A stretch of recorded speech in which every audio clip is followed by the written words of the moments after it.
Nous allons maintenant approfondir le cas de la CNTGI, le Conseil national de la transaction et de la gestion immobilière. Son cadre juridique a été créé en 2014 par la loi Allure, puis modifié par la loi Égalité et Citoyenneté du 27 janvier 2017. Ensuite retouché par la loi du 23 novembre 2018 portant évolution du logement, de l'aménagement et du numérique, dite loi Elan.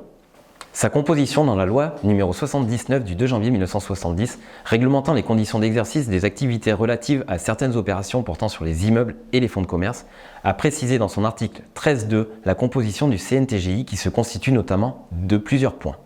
Le premier, 7 membres représentant les personnes titulaires de la carte professionnelle, choisis en veillant à assurer la représentativité de la profession, sur proposition d'un syndicat professionnel ou d'une union des syndicats professionnels, représentatifs des personnes titulaires de la carte professionnelle.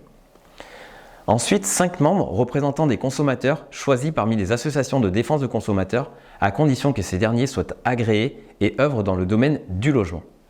3 personnes qualifiées dans le domaine de l'immobilier ou du droit de copropriété qui ne disposent pas de droit de vote et dont les avis sont consultatifs. Et pour finir, un président nommé par arrêté, conjoint du garde des Sceaux, ministre de la Justice et des ministres chargés du logement et de la consommation et qui ne peut pas être une personne désignée ci-dessus.